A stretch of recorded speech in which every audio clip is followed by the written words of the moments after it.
Good afternoon, final community. It's Glen Kellaway from the basement. I'm here with a friend and a special guest, Mr. Sam St. John. Hi, Sam. Howdy, Glenn. How you doing? I'm well. I am on my back porch outdoors on a Friday afternoon and here just to talk about some Dylan. It's always a treat to talk Yeah. about Bobby. Yeah, so Sam and I have been talking, I guess for a couple of months back and forth about wanting to do something together because we're pretty like-minded when it comes to music. And we started talking about our love for Bob Dylan. That his birthday, 80th birthday, is coming up in May 24th. So we thought we would do something to honor Mr. Dylan. So we decided to do a countdown of 80 Dylan songs, a ranking. We picked. It was odd the way we picked them. We decided that the process was we would pick 50 songs each and email them to each other, and then see how similar our lists were. And it broke down so crazy. It was like 25. We met out of 50. We matched on 25, and that means we both had 25 different ones. So 75 different songs we ended up with, and we added 5 more to make 80. And we're both doing our individual rankings, keeping them a secret. We're not going to tell each other how we rank them. And then between now and May 24th, we're going to upload 4 videos. 20, we'll do 20 songs in each video and go through our ranking from 80 up to number 1 and see if we match anywhere. I don't know if we will or not. It'll be interesting to see how that goes. So we think it's going to be a lot of fun. And yeah, I'm glad Sam's along for the ride. Sam, I'd really like you just to kind of spend a couple of minutes introducing yourself and maybe talking about your channel and how long you've been doing videos and da da da da da. Sure. Yeah, we just to piggyback off of what you first of all, it's great to be, chosen to do this with you. And yeah, like Glenn was saying, we've been emailing back and forth. We kind of found a love for Dylan through one of the VC members. I think it might have been Matt Street, might have said something. And we discovered that we both loved a tribute album done by Old Crow Medicine Show, in which they redo Blonde on Blonde at the Ryman Auditorium for the 50th anniversary back in 2016. It's a great, a plug for Old Crow. Go ahead and check that album out. But yeah, I've been a Bobby fan for, geez, as far as like a full-on fan, probably 12, 13 years.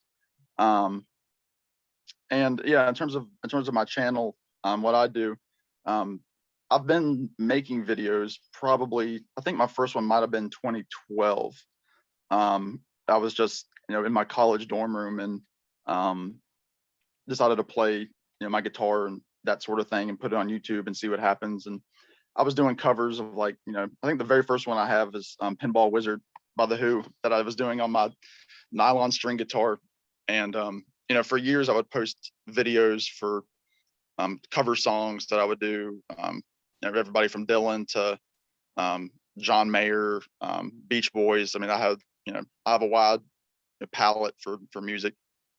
And then I started watching probably 2 years ago, VC members. My very first one was with Matt Street. He was the first one I really jumped on his channel and, watched everything that he knew. And then I would go back into his archives and watch what he had from years past. And then, I jumped on to others and, domino effect, I end up here with Glenn over, a 2-year period of watching these types of videos. So in January of this year, I decided, with some encouragement from fellow members, to go ahead and start this aspect of my channel, in which case I would be talking about, just like Glenn does, my favorite artists, albums that are coming out that I want to get. When concerts finally open back up, I'm going to do some concert reviews. I love going to concerts. So stay tuned for that whenever I feel safe and whenever the world can open. Fingers Huge crossed. venues, fingers crossed. Maybe something this fall or maybe late summer I can see something outdoors at least.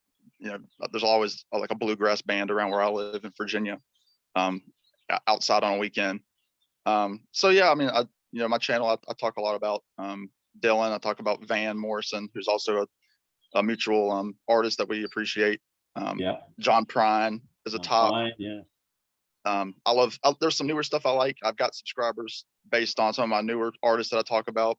Still in the same vein, groups like the Avett Brothers, the Wild Feathers, the Wood Brothers, all Americana, groups that anybody that likes Prine or, Dylan or anything, it's just, their grandchildren essentially in today's world, just following in their footsteps. So yeah, if you like any of that stuff, you can swing on by my channel after you watch these videos and say hello. Yeah, please subscribe to Sam's channel and check it out. He does some great videos. I'm a big fan. So first introduction to Dylan, what did you hear? What went, wow, I love this. First intro, well, so growing up, we always had a wide array of music in my house. My dad is a big, he likes the 40s quite a bit. He's always loved big band, Tommy Dorsey, Glenn Miller, Artie Shaw. And then his favorite singer is Sinatra and a little bit of, he loves Tony Bennett. And so we always had stuff like that playing during supper time in the summer. And, in the winter time, we'd have the old Christmas songs playing.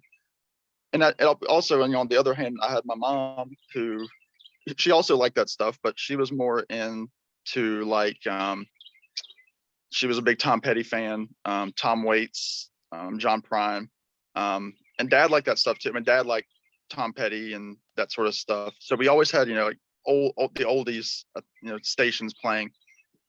And so probably through my, young self-conscious, I mean, I probably didn't, subconscious, I should say. I didn't know one from the other, because when you're a 13-year-old kid, like for me, 13-year-old me was listening to, like Aerosmith and Bon Jovi and stuff that I would, turn my nose up at now, but it was cool, to listen to on my MP3 player at the time. And then in I want to say probably 2007 or 8, and I'm turning 27 in May, so that gives you an idea of my age, where I'll be. But in 2007 or 2008, I know I was in 8th grade, so it was one of those 2 years. A friend of my mom and dad's, mutual friend, gave them a copy to borrow of the Traveling Wilburys collection, and I have it here. And for those of you who can't tell, I'm outside, so if you're hearing birds or passing cars, that's why. That album, and that's the 2-disc set with the DVD of their 2 albums. That album really got me through my last year of middle school. Like that, it was a very rigorous school, and it was tough curriculum, and listening to those songs, and to bring Dylan in, stuff like Tweeter and the Monkey Man, Congratulations, 7 Deadly Sins. I mean, it was, all that stuff. It was really the first album. So definitely Tweeter and the Monkey Man, Congratulations, Dirty World. Yeah. That stuff on the first album. I wore it to death, and that was the borrowed copy that we had, and so we eventually had to give it back to the friend, and I ended up getting my own copy, I think maybe that year for my birthday, or the following, maybe Christmas. So then, I wore my copy to death, and that's the one that I've always played. That's a really cool introduction. Dylan, with the Wilburys. My dad was really big into Napster, and one of his things that he loved to do for people was make CDs from Napster. He loved to burn CDs and give them as gifts, just mixes that he thinks that they would like, and he would always, out of the blue, show up with a disc and say, "Hey, I made you this."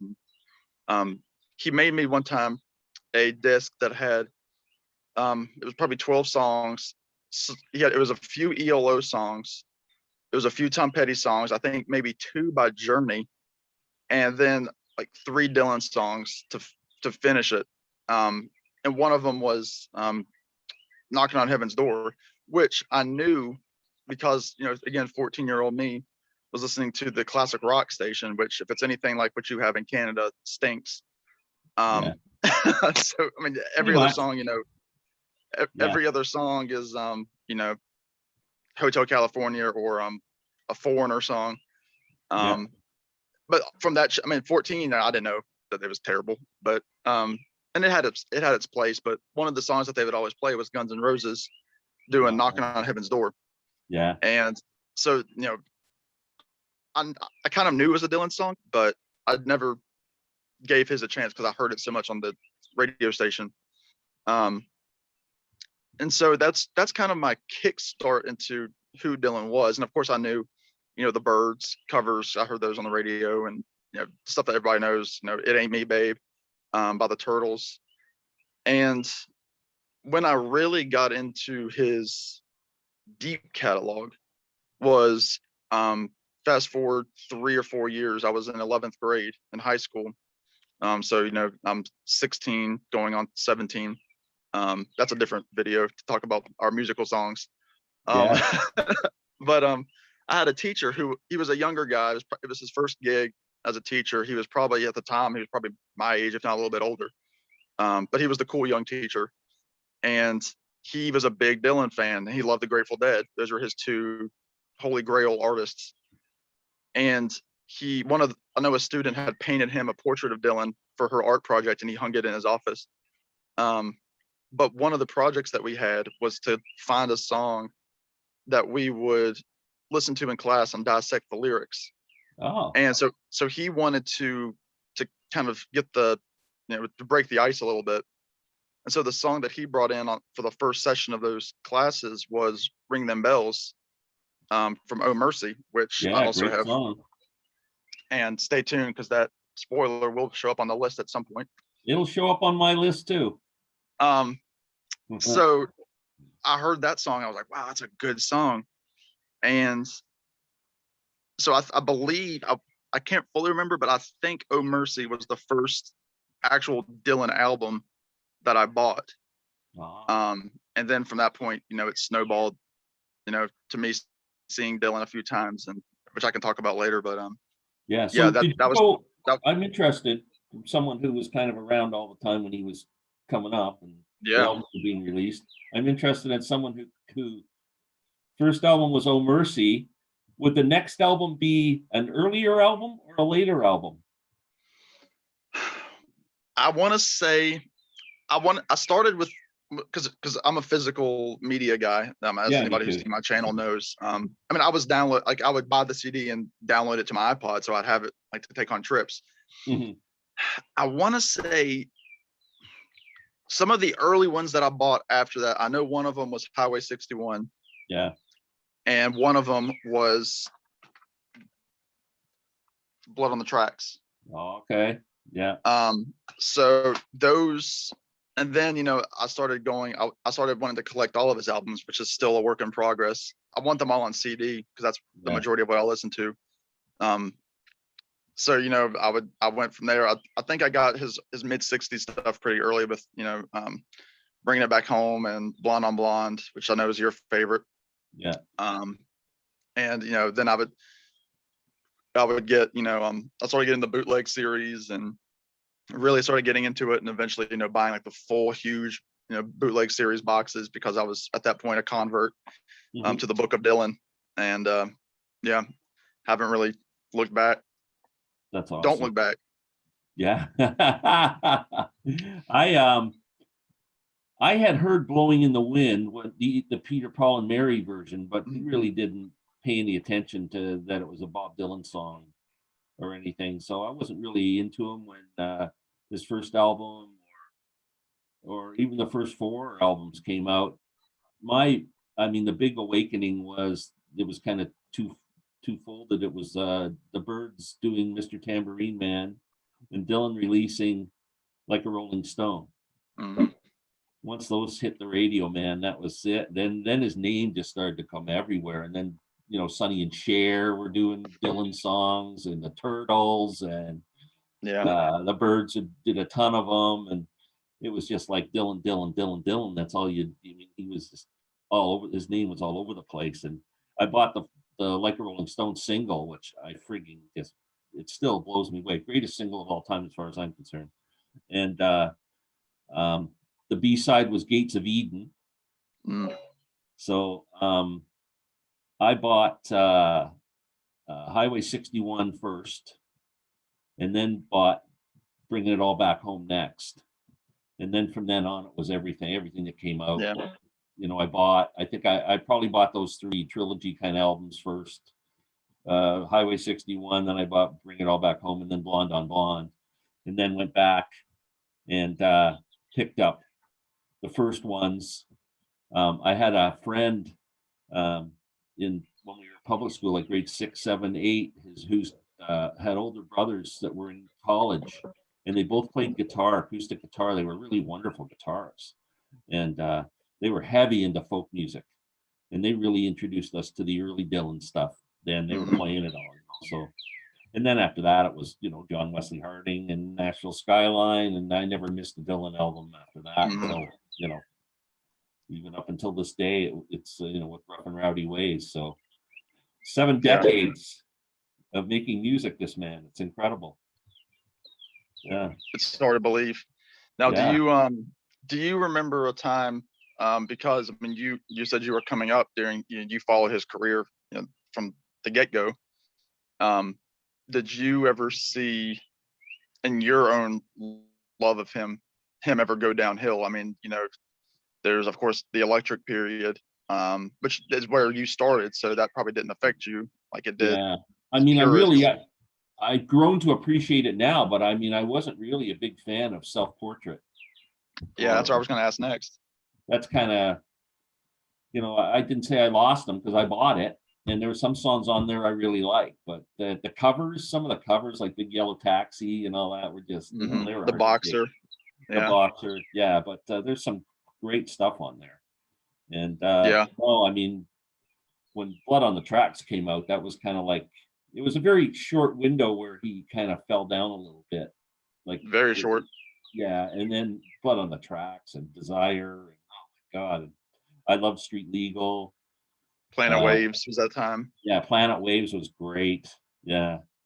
I remember trying to get tickets to that tour in '74, band and Bob Dylan. It was you couldn't buy tickets like through a Ticketmaster or anything. You had to send in a coupon or something, and they picked names at random. It was like a lottery to get tickets. It sold out like crazy, and I never got tickets. But the next year, '75, I saw both Rolling Thunder shows in Toronto. So, and which was funny, the first night we went, we bought tickets legitimately, lined up and bought our tickets. Great show. And then I said, got to go back the next night. This is just too much. So we go back the next night to get scalpers tickets because there's rumors that the show wasn't selling out. And the scalpers were like almost giving them away. I think my buddy and I paid like $20 for 2 tickets. It was like 4th row floors. Like it was just, no one was going. And, it's such an iconic concert tour now. But at the time, people didn't really pay much attention to it. And then I saw. Now, had Roger McGuinn joined the tour by that point? Oh yeah, the whole thing. Yeah, it was in full force then. Roger McGuinn, Joni Mitchell was in Toronto. Gordon Lightfoot. Yeah, it was. It was just amazing. Then I saw the Street Legal tour when he kind of did his Vegas Lounge act in 1978, I think that was, where he was wearing the Vegas outfit and he looked kind of like a lounge singer, even though the music was great. People were teasing him just because of the way he was dressed. And then I saw him again in '88 at a place called the O'Keefe Center in Toronto, which held about 2,500 people.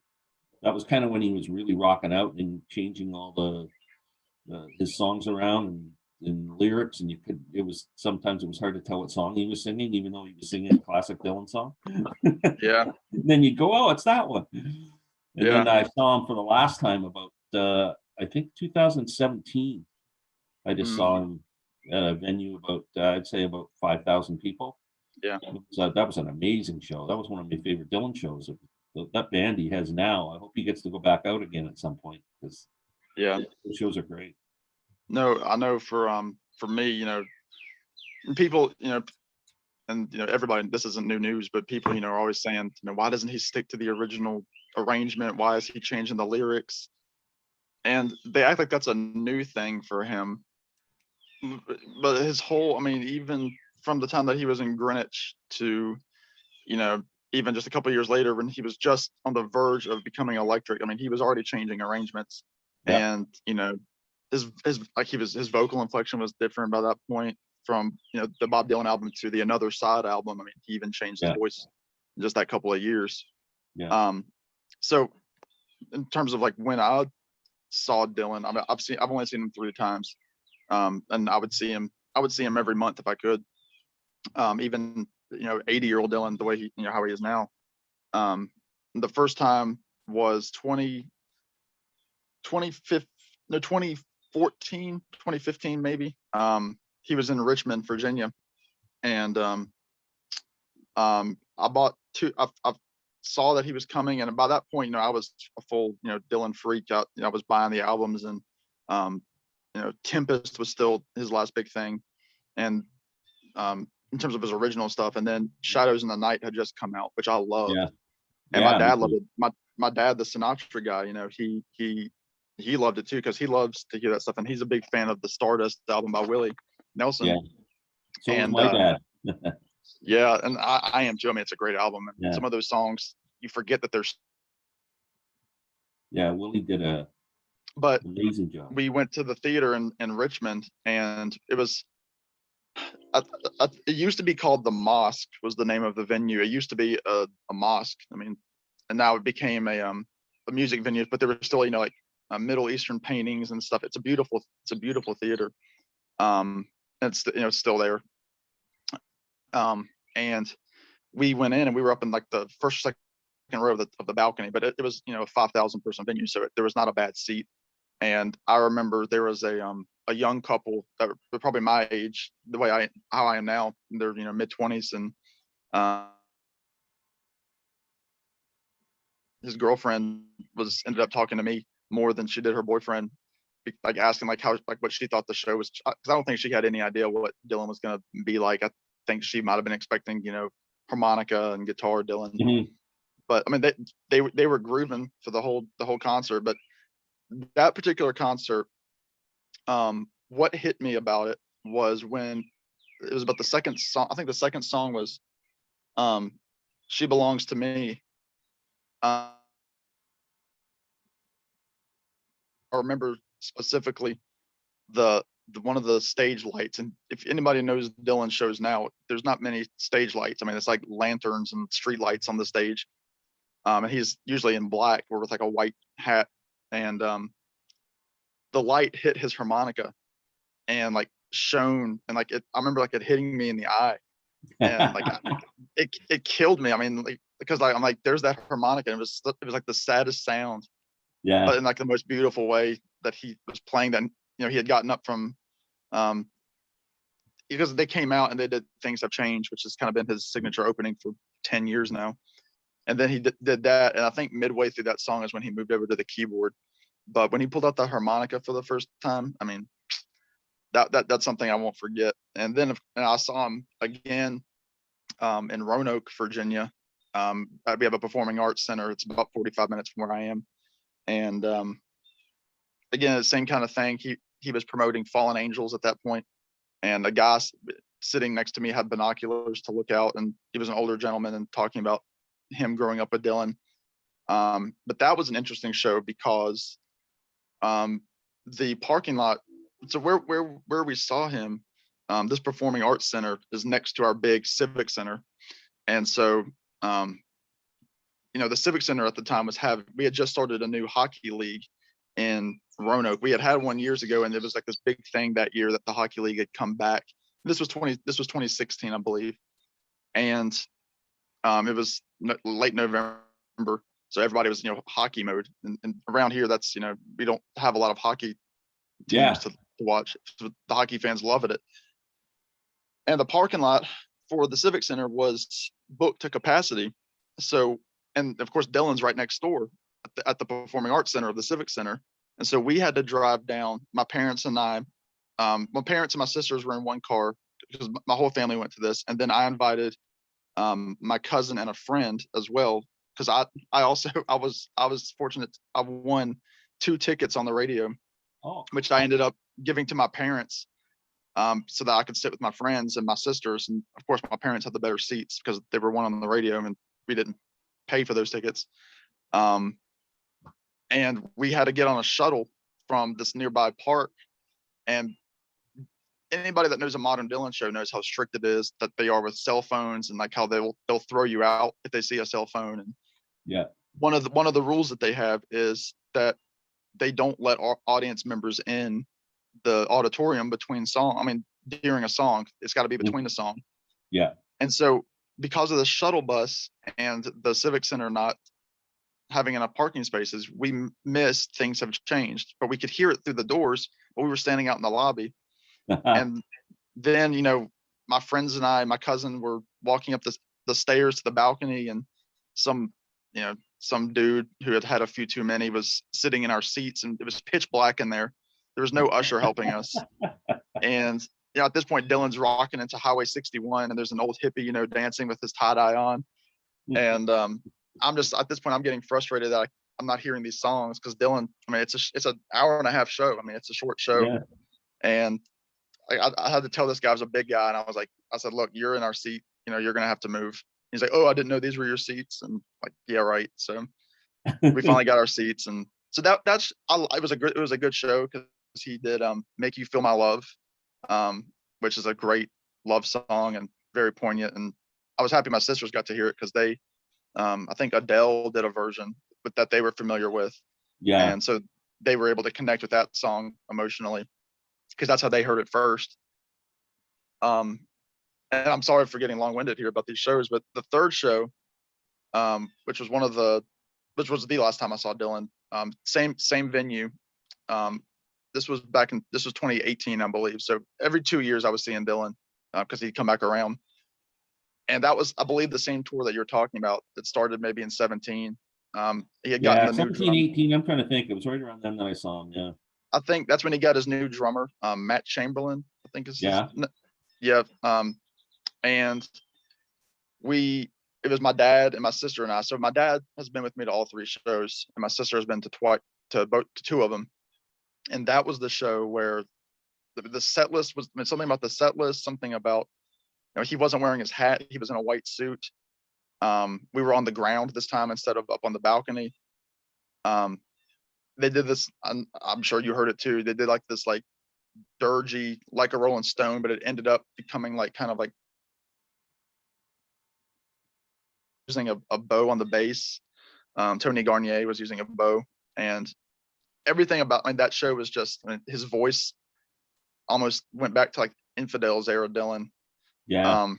And probably the highlight of that show, and I don't know if you were able to, I think he just did this song in America, and I think he only did it 3 times. And he had done it 2 nights before, I believe, in Georgia, by James Brown. Which song did he do? It was This Is a Man's World by James Oh, Brown. wow.